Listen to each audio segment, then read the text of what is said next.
Shalom, selamat siang Bapak Ibu sekalian. Senang sekali kita bisa berjumpa kembali pada Sabtu siang ini. Kita akan belajar firman Tuhan, belajar bersama-sama menggali firman Tuhan. Sebelum kita masuk lebih dalam, mari Bapak Ibu kita bersatu di dalam doa. Sungguh hati kami bersyukur Tuhan, terima kasih atas penyertaan-Mu sepanjang minggu ini Tuhan. Kami percaya Engkau menyertai setiap kami sedang jemaat-Mu dimanapun berada. Kami percaya Engkau yang menyertai hidup kami. Berkati mulut hamba dan memberikan firman Tuhan. Segala glory, hormat, kemuliaan hanya bagi nama Yesus. Haleluya. Amin. Apa kabarnya Bapak Ibu sekalian? Kita kembali pada Sabtu siang ini, kita belajar firman Tuhan.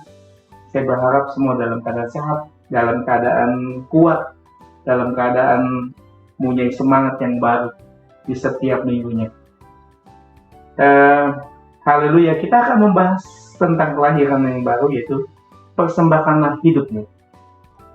Setelah Anda ditebus oleh penderitaan dan kematian Yesus di atas kayu salib, kemurahan Allah demi kemurahan Allah juga dikaruniakan kepada kita. Yang setuju katakan amin.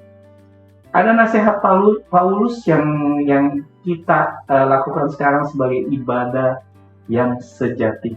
Mari kita buka firman Tuhan di dalam Roma 12 ayat yang pertama.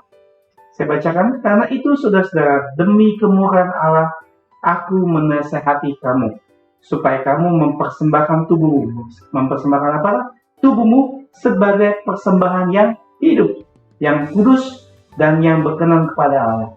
Itu adalah ibadahmu yang sejati. Rasul Paulus mengatakan, persembahkanlah tubuhmu sebagai persembahan yang hidup, bukan yang mati, yang hidup, yang kudus dan yang berkenan kepada Allah. Itu namanya baru dinyatakan ibadahmu yang sejati. Ada beberapa ayat yang menyinggung soal pelayanan dan persembahan orang Kristen. Salah satunya di dalam Roma 12 ayat 1 masih menjadi bagian surat Paulus kepada jemaat di Roma. Surat itu tidak ditulis langsung oleh Paulus, namun ditulis pendampingnya, yaitu Tertius.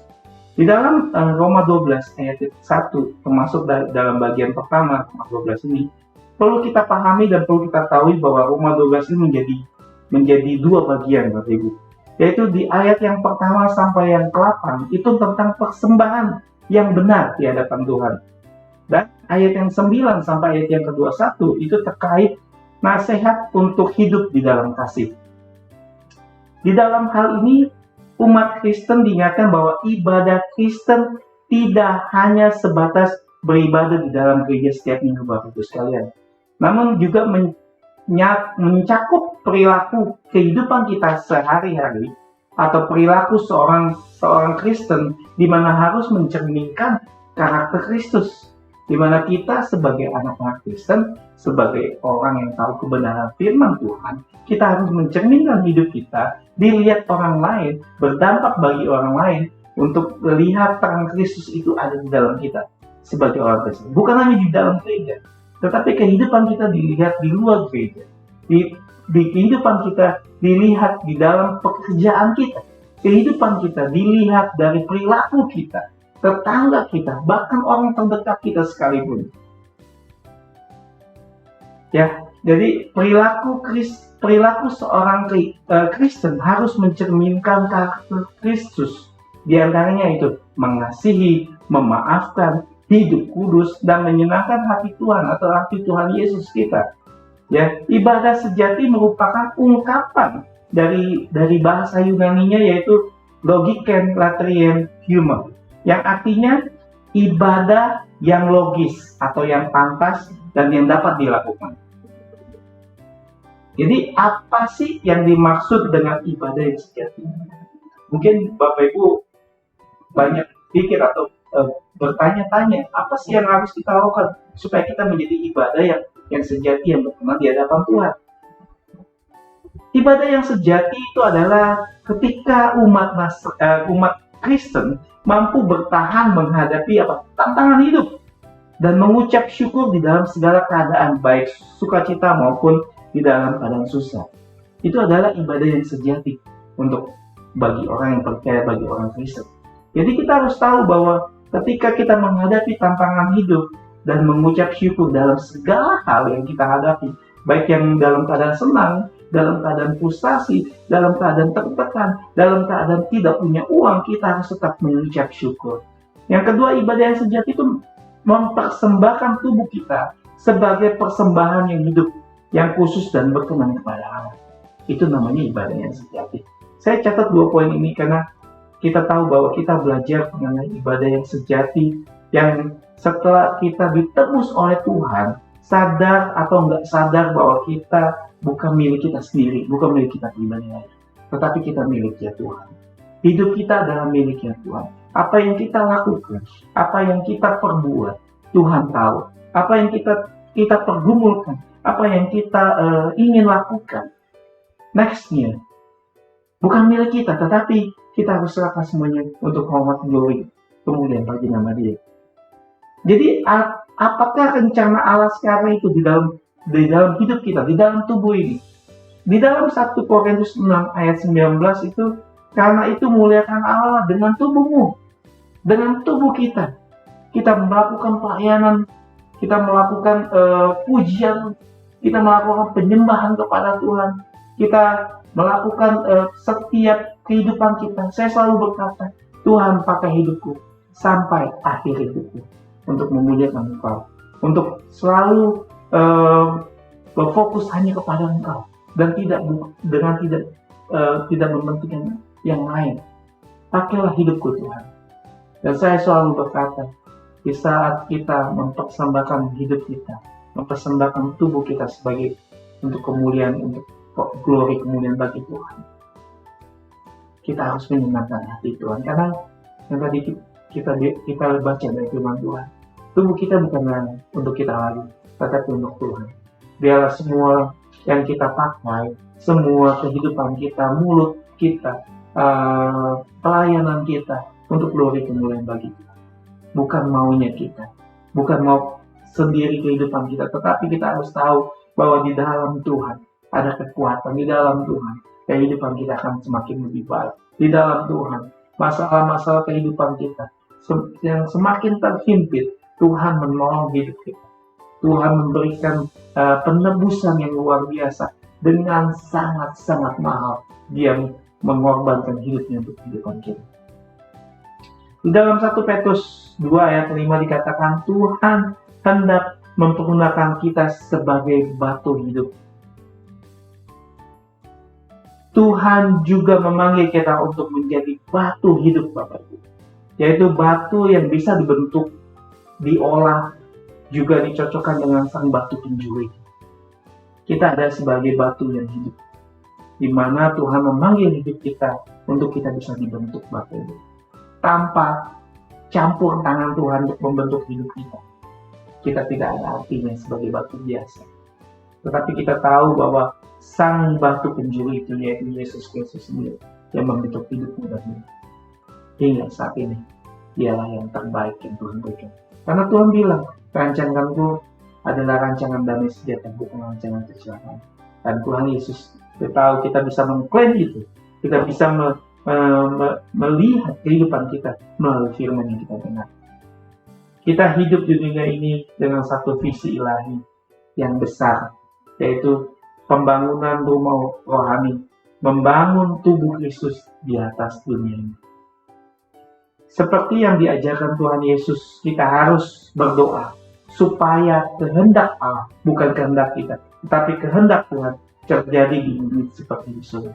Yang Tuhan Yesus ajarkan dengan doa Bapa Kami, terjadilah menurut kehendak-Mu, bukan kehendak-Ku. Menjadi batu yang hidup berarti harus menundukkan diri dan taat untuk dicocokkan dengan batu penjuri. Menjadi batu yang hidup berarti kita harus menundukkan diri dan ketaatan kita harus hadapi. Karena dengan kita menundukkan diri dan taat kepada Tuhan, kita mau dibentuk. Kita rela dibentuk, karena Dia adalah pejuang hidup kita. Pembangunan rumah rohani harus berlangsung sesuai kehendak Allah dan bukan kehendak kita. Tuhan berjanji untuk memperlengkapi umatnya dengan segala berkat dan fasilitas ilahi, sehingga pembangunan tubuh Kristus dapat berlangsung dengan baik bahkan sampai sempurna. Di dalam Efesus 4 ayat 12. Tuhan sendiri yang ingin kita memfasilitasi kehidupan kita untuk tubuh kita sebagai tubuh yang harum menjadi perpanjangan tangan Tuhan yang berlangsung baik bahkan sempurna yang Tuhan inginkan kita yang untuk membentuk hidup dan hidup. Menjadi batu yang hidup berarti juga harus mempersiapkan diri dipersatukan dengan batu hidup yang lainnya, baik di dalam gereja lokal. Kita harus mau bertumbuh di dalam gereja lokal, iman kita terus bertumbuh, berbuah lebat, berbuah manis, maupun di kerjasama dengan seluruh gereja yang ada sebagai tubuh Kristus, satu dengan yang lain saling melengkapi. Kita tidak bisa berdiri sendiri, berjalan sendiri, tetapi kita adalah satu kesatuan dari tubuh Kristus itu. Bahkan pada akhirnya tubuh Kristus secara menyeluruh, karena Tuhan adalah kepala kita. Semua berfungsi sebagaimana mestinya. Persembahkanlah apa yang selayaknya senantiasa kita persembahkan sebagai korban syukur sehari-hari bagi Allah. Di dalam Ibrani 13 ayat 15 berkata, senantiasa mempersembahkan korban syukur kepada Allah, yaitu ucapan bibir yang memuliakan Allah. Terus kita mengingat, kita memberikan penghormatan, pengagungan di saat kita berdoa, di saat kita mengucap syukur. Ucapan syukur itu, ucapan pengagungan itu untuk hormat kemuliaan bagi Allah. Karena Allah senang dipuji, Allah senang untuk menerima pujian dari umatnya.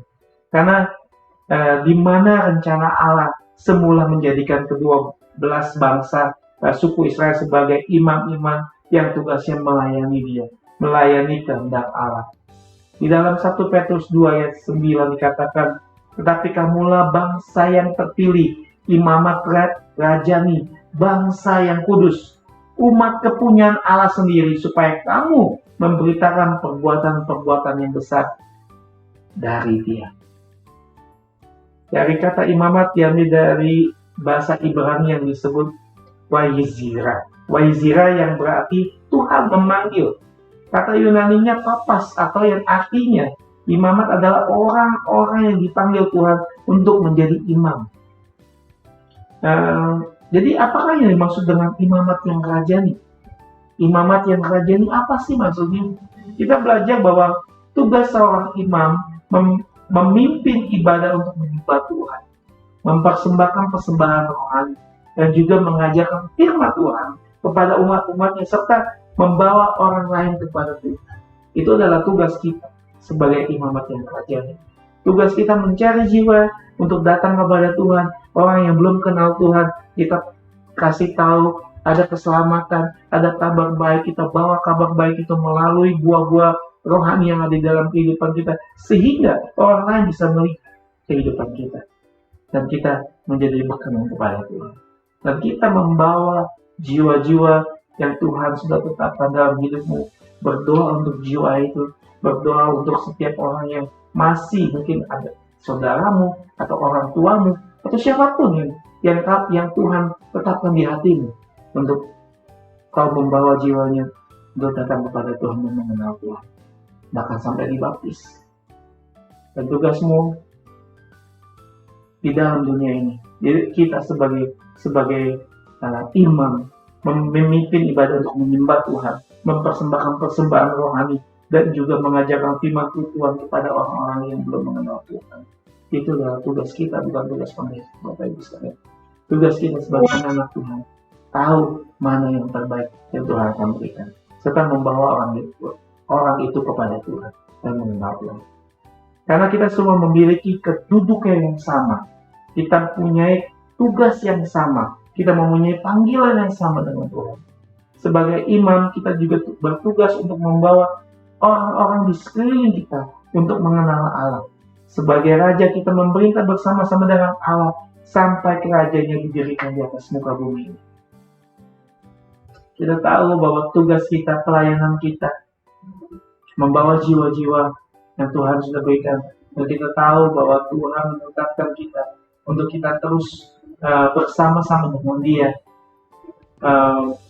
memberitakan firman Tuhan, memberitakan kabar baik, memberitakan Yesus itu, memberitakan siapakah Yesus itu, siapakah Tuhan yang kita sembah, siapakah Allah yang kita sembah. Dia adalah Allah yang mampu dan yang memberikan jalan kehidupan bagi engkau dan saya. Itulah tugas kita, Bapak Ibu sekalian. Demikianlah firman Tuhan yang bisa saya sampaikan hari ini. Kita akan kembali pada Sabtu depan, pada jam yang sama, jam 1 siang.